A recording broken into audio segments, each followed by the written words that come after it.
Assalamualaikum warahmatullahi wabarakatuh sekalian. Selamat datang kembali di channel Rekonoha.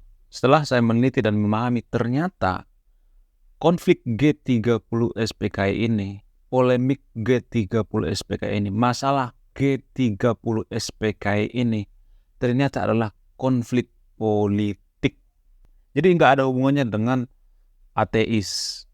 Jadi kan di Konoha ya sering dikatakan bahwa PKI ini untuk mengateiskan Indonesia. PKI ini berkuasa untuk mengateiskan Indonesia.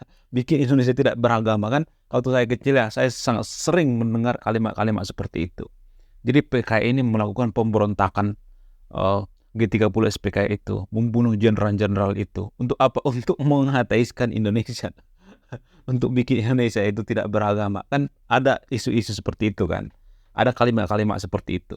Setelah saya meneliti dan memahami, ternyata itu tidak benar. Kenapa saya mengatakan itu tidak benar? Jadi, ketika saya mengatakan bahwa permasalahan atau kisruh G30 SPKI ini adalah murni permasalahan politik, maka di antara sahabat yang nonton video ini pasti banyak yang ngata-ngatain saya nanti. Yang hujat saya, oh kamu anti-anti PKI, oh kamu keturunan PKI, oh kamu anti Pancasila, oh kamu tidak cinta dengan NKRI, dan lain sebagainya. Jadi, ada banyak bacot-bacotan seperti itu ya kalau saya mengatakan bahwa ini tidak ada hubungannya dengan agama. Permasalahan atau polemik G30 SPKI ini gak ada hubungannya dengan permasalahan agama. Ketika saya mengatakan seperti itu pasti banyak yang gak terima gitu. Tapi di antara sahabat yang nonton video ini yang berpikiran sempit, yang sumbu pendek, yang tidak bisa berpikir secara rasional, karena saya di sini murni ya, gak ada kepentingan terhadap politik, terhadap PKI dan lain sebagainya, nggak ada hubungannya gitu. Jadi saya netral gitu, dan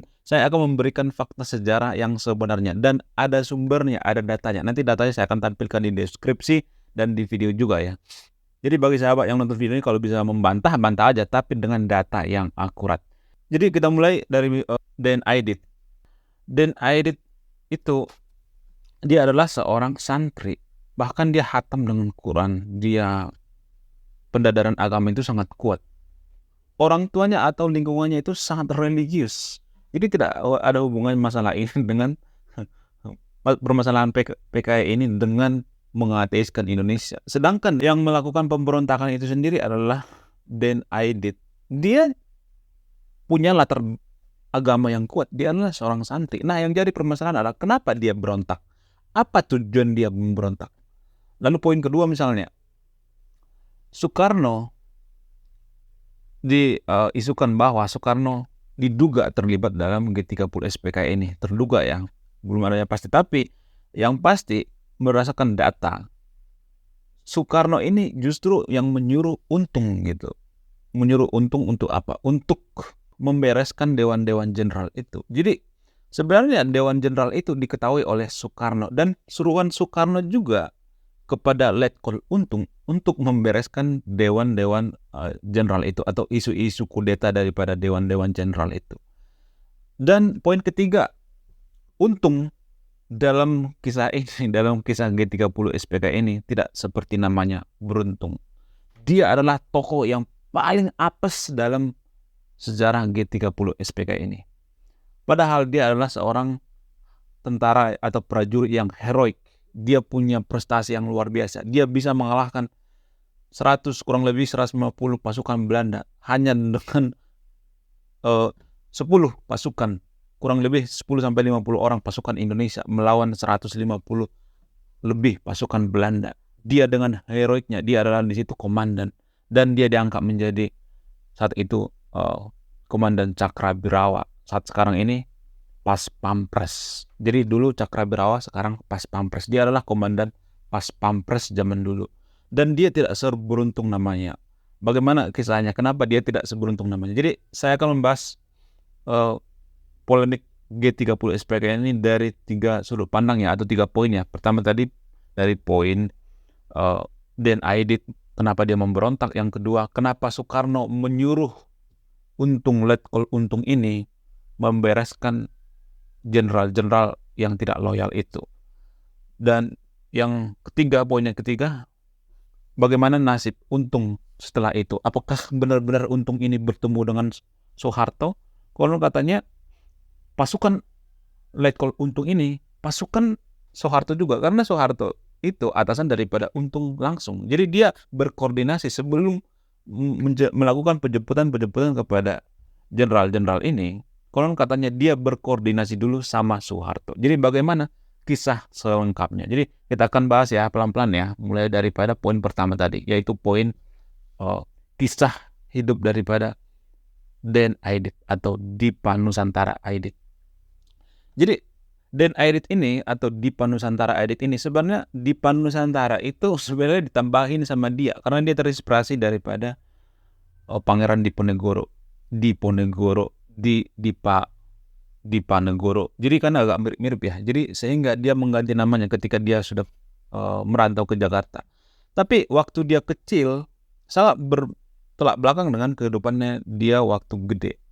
Waktu dia kecil itu, nah ini nih menarik nih. Waktu dia kecil ternyata dia adalah orang yang hatam Quran, guys.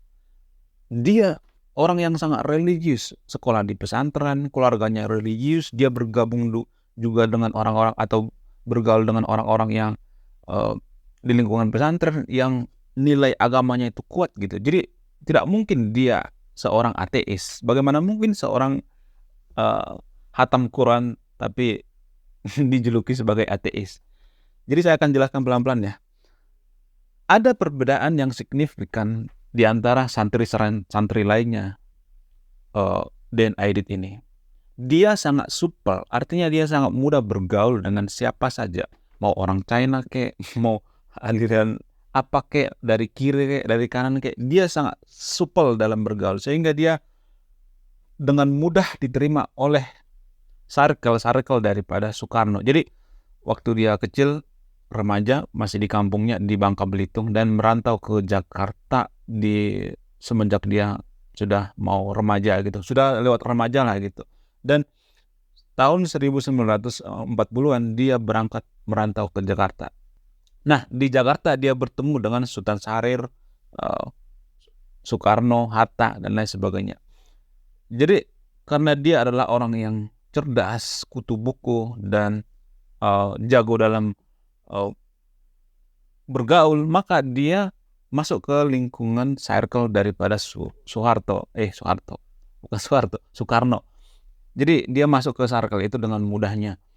Dan mereka punya cita-cita yang sama, yaitu untuk memerdekakan Indonesia. Dan setelah Indonesia merdeka, dipilihlah Soekarno. Dan konon katanya yang menculik Soekarno saat itu ke Rangkas Dengklok itu kan, di situ kan ada pemuda-pemuda ya. Jadi tidak jelas dikisahkan di situ siapa pemuda yang menculik Soekarno Hatta saat itu untuk mengikrarkan proklamasi. Dan ternyata salah satu yang menculik Soekarno saat itu adalah Den Aidit. Jadi dari dulu emang Den Aidit ini sudah hobi yang namanya menculik ya. Maksudnya dalam arti yang menculik Soekarno saat itu adalah untuk mempercepat mengikrarkan proklamasi memerdekakan Indonesia. Jadi di antara pemuda-pemuda itu salah satunya adalah Den Aidit atau Dipa Nusantara Aidit. Nah, setelah Indonesia merdeka, Den Aidit ini semakin hari semakin dekat dengan PKI. Dia semakin ke kiri gitu.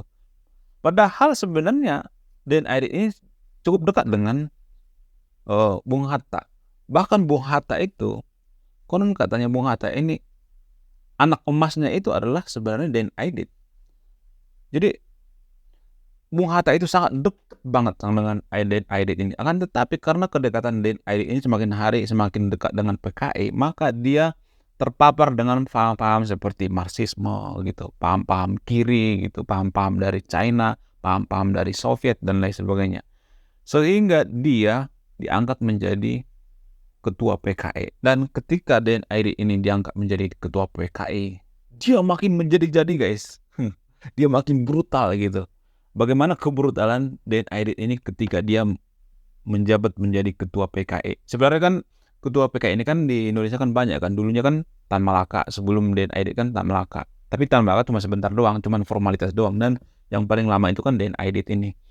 Karena Den Aidit ini bercita-cita seperti Diponegoro, dia berjuang pada negara, dia berusaha menjadi pemimpin negara. Kemungkinan besar dugaan saya Den Aidit ini terobsesi menjadi pemimpin negara atau presiden. Dan ketika Den Aidit ini menjadi ketua PKI, maka PKI itu kan makin gede gitu, makin hari makin gede, makin banyak kadernya, makin jutaan kadernya. Apa yang dilakukan sama Den Aidit ini? Yang dilakukan oleh Den Aidit ini adalah menjilat Soekarno. Jadi dia rela menjilat kaki Soekarno. Biar apa? Biar partainya makin gede. Dan kedekatan inilah yang tidak disukai oleh pihak daripada TNI, terutama Dewan Jenderal itu. Pihak TNI tidak menginginkan bahwa Indonesia ini dijadikan menjadi negara komunis, sehingga ada sedikit gesekan-gesekan gitu, ada sedikit pertikaian antara pihak TNI dengan pihak PKI. Dan Aidit ini semakin mendekatkan diri dengan Soekarno saat itu, dan TNI juga menjilat Soekarno gitu, mendekatkan diri, dan Soekarno saat itu menikmati gitu. PKI di sebelah kiri, pihak TNI di sebelah kanan, dan Soekarno di tengah. Soekarno ini menikmati rayuan-rayuan daripada TNI dan rayuan-rayuan daripada pihak PKI ini sendiri. Nah, ketika kedua kubu ini saling bersaing gitu, merebut kuasa di dalam pemerintahan antara PKI dengan TNI. PKI yang digadang-gadang saat itu menjadi pemimpin revolusioner negara saat itu dari pihak PKI itu adalah Den Aidit. Sementara di sisi kanan atau di TNI itu sendiri, di tubuh TNI itu sendiri, yang digadang-gadang itu adalah Ahmad Yani. Terbukti bahwa tentara atau jenderal kesukaan atau kesenangan daripada Soekarno itu adalah Ahmad Yani. Ahmad Yani itu konon katanya digadang-gadang menjadi pengganti atau the next Soekarno selanjutnya. Dan malapetaka pun dimulai. Dimulai dengan apa? Ketika Soekarno berpesta pora. Terus saat pesta itu Soekarno memuntahkan darah. Dan pihak PKI dan pihak TNI ini pun semakin memanas. Waduh, Soekarno udah sakit-sakitan ini. Jadi pihak TNI itu takut gitu, khawatir nanti kekuasaan beralih ke si Den Aidit ini, pihak PKI ini. Dan pihak PKI juga seperti itu, takut terhadap TNI, takutnya nanti si Ahmad Yani jadi presiden gitu. Jadi semakin memanas gitu ketika Soekarno sudah sakit-sakitan, sudah tua, sudah renta, dan sudah saatnya sebenarnya saat itu sudah ganti jadi presiden yang baru. Namun Soekarno saat itu masih anteng-anteng aja, dia tidak berusaha mencari pengganti gitu, masih anteng-anteng aja. Dan isu Dewan Jenderal ini dicium oleh Soekarno. Jadi sebenarnya Dewan Jenderal ini, yang diisukan Dewan Jenderal ini di tubuh TNI ini sebenarnya beneran ada. Dan ini tercium oleh Soekarno. Ketika Soekarno mencium bau-bau dan Dewan Jenderal ini di tubuh TNI sendiri, maka Soekarno geram, dan dia memerintahkan Untung. Jadi kita masuk ke poin kedua, Soekarno bertemu dengan Untung. Karena Untung sudah mengetahui isu-isu Dewan Jenderal itu, dia bertemu dengan Untung dan bercakap dengan Untung. Tung, kesini. Nah, si Untung menghadap dengan tegasnya kepada Soekarno. Siap Presiden. Dan Soekarno mengatakan kepada Untung, kamu tahu itu kan Untung? Isu Dewan Jenderal itu? Iya, saya tahu, Presiden. Nah, kalau kamu sudah tahu, kasih pelajaran ke mereka, ke jenderal-jenderal yang tidak loyal itu. Apa-apaan itu? Jenderal tidak loyal. Harus loyal dong sama negara. Apa mereka mau kudeta negara ini? Apa mereka tidak menghargai saya sebagai panglima tertinggi? Kamu siap mati buat saya kan, Tung? Siap, Presiden, kata Untung. Dan kamu tahu apa yang kamu lakukan sekarang? Kasih pelajaran ke dewan-dewan jenderal itu yang berani-beraninya ingin mengkudeta negara ini. Siap, Presiden. Dan Untung pun dengan polosnya, dengan lugunya, dia berusaha melakukan kontra kudeta. Jadi sebenarnya yang dipikirkan Untung itu adalah yang melakukan kudeta itu sebenarnya diduga yang melakukan kudeta itu sebenarnya pihak Dewan Jenderal itu. Jadi dia melakukan intercept gitu, kontra kudeta, mengatasi kudeta sebenarnya. Jadi ada catatan yang mengatakan bahwa sebenarnya Untung ini berkoordinasi dulu sama Soeharto. Kan Soeharto saat itu kan atasan Untung ya.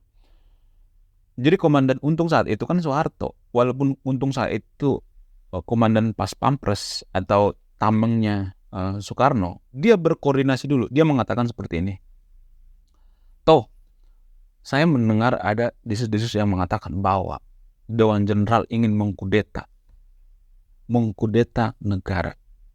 Masa iya? Kata Soeharto. Kalau ada, ya udah, jangan ragu, jegal itu. Jadi Untung mengatakan sebagai tameng terakhir, sebagai pertahanan negara, sebagai cinta negara, Kesatuan Republik Indonesia, saya sebagai pengawal Soekarno, saya akan menggagalkan kudeta-kudeta yang akan dilakukan oleh Dewan Jenderal itu. Dan naasnya Untung ini kan tidak seberuntung namanya. Dia dibisiki oleh, dia kan kader-kader PKI ya. Dia kan sebenarnya kan bagian dari PKI ya. Karena dia masuk kader PKI. Makanya sekarang ini tidak disarankan tentara itu masuk partai. Sebenarnya gara-gara dulu Untung itu bagian daripada PKI. Sehingga tidak disarankan tentara yang aktif masuk partai ya. Tapi kalau udah pensiun mah nggak apa-apa gitu.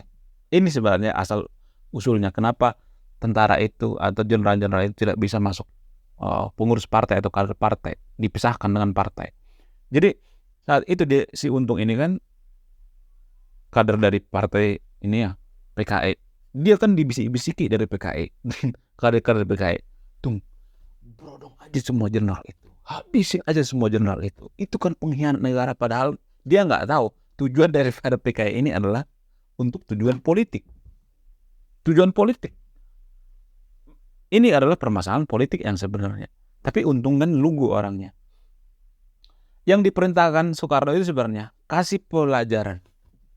Maksud Soekarno itu tangkap mereka, bawa ke saya, biar saya interogasi gitu. Bukan sampai dibrodong maksudnya. Soekarno itu tujuannya bukan sampai membunuh jenderal-jenderal itu. Bukan itu tujuan Soekarno. Sebenarnya untuk menginterogasi, untuk memberikan shock terapi sebenarnya. Namun perintah yang dilakukan atau diperintahkan oleh Untung ini, kalimatnya itu nggak jelas gitu. Perintah yang digaungkan oleh Untung ini adalah tangkap jenderal itu kepada bawahannya, tangkap jenderal hidup atau mati. Jadi harusnya dia mengatakan kalimat yang sebenarnya itu tangkap jenderal itu hidup-hidup, bukan hidup atau mati. Ini kan disalahartikan oleh pasukan-pasukan Untung itu sendiri yang berusaha menjemput jenderal-jenderal itu. Jadi dari awal juga pasukan Untung ini sudah naik pitam gitu. Pasukan-pasukan Untung ini berpikir bahwa jenderal-jenderal ini adalah pengkhianat negara. Itu skenario awalnya gitu, seperti itu. Karena dipaksa-panasi dari banyak pihak gitu. Sementara kan Untung harusnya memberikan perintah tangkap jenderal itu hidup-hidup dan bawa ke depan Soekarno biar diinterogasi. Itu sebenarnya tujuan Soekarno. Bukan membunuh semua jenderal-jenderal itu, memberondong jenderal-jenderal itu. Nah, jadi ketika Untung menculik jenderal itu dan diberondong semuanya, ketujuh jenderal itu, dan dia mengatakan kepada radio, kan saat itu kan ada radio ya, RRI, saya sudah melakukan kontra kudeta dan Soekarno sedang aman dalam kekuasaan saya. Jadi dia mengamankan Soekarno. Kan Soekarno kan dipindahin ya. Dan tiba-tiba ada pasukan dari arah Bogor gitu. Pasukan yang dibawa oleh Soeharto. Dia bingung ya. Kok saya diserang ya? Kan saya kan konfirmasi sama Soeharto. Kok Soeharto menyerang saya? Kan dia kan bagian dari saya, kan udah konfirmasi bahwa saya akan mengintercept, saya akan menyangkal kudeta yang dilakukan isu-isu daripada Dewan Jenderal ini. Kok saya diserang? Jadi saat itu RPKD ya, atau saat ini adalah Kopassus ya. Jadi Soeharto membawa pasukan khusus dari Bogor gitu untuk menyerang siapa? Untuk menyerang Untung ini sendiri, Lekol Untung ini. Dia kan linglung, kebingungan. Kok saya diserang? Kan saya kan menyelamatkan negara. Kok saya diserang? Apa-apaan ini, dia masih linglung dan dia melarikan diri. Nah, ketika dia melarikan diri, tidak seberuntung namanya. Dia naik bus ya. Dia ceritanya mau ke Brebes ya. Jadi Brebes dia di sana pengen ada rencana gitu. Rencana dia untuk membersihkan namanya. Sebenarnya dia nggak salah gitu dalam pikiran dia ya. Tapi bisa dibantah aja kan. Sebenarnya kan dia nggak harus memberondong jenderal-jenderal itu, membunuh jenderal-jenderal itu.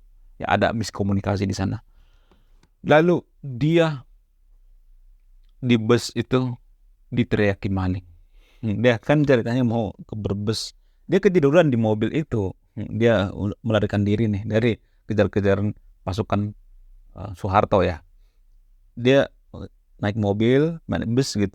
Terus di bus itu kan banyak orang tidur ya, ketiduran. Nah, ketika dia tujuan awalnya itu ke Brebes, tiba-tiba dia ketiduran di mobil dan lewat gitu. Lewat Brebes. Terus dia bilang sama supirnya, "Ini udah di mana nih? Udah lewat Brebes." Terus dia turun langsung dia bergegas turun. Dan ketika dia turun, ada yang kemalingan dompet. Apesnya ada yang kemalingan dompet. Padahal bukan dia malingnya gitu. Terus waktu dia turun bersamaan kehilangan dompet itu, dia diteriaki maling gitu. Seorang komandan pas pampres diteriaki maling. Dan ketika diteriaki maling, dia dibawa ke kantor Koramil. Dia digeledah di sana. Terbukti dia tidak maling, tidak mencuri dompet itu. Dan apesnya, dia diketahui oleh komandan Koramil itu. Dia adalah Letkol Untung yang memberontak, yang memberondong jenderal-jenderal itu. Dan dia dipenjara di sana, diadili dan dihukum mati. Dia dinyatakan bersalah. Sebenarnya saat itu, kekuatan Soekarno itu masih kuat, masih gede. Dia masih banyak pendukung ya waktu kejadian 30 SPKI. Cuman Soekarno itu tidak mau membubarkan PKI. Kan Soeharto kan ngomong sama Bung Karno, "Bung, bubarkan PKI sekarang juga. Karena ini adalah pengkhianat bangsa."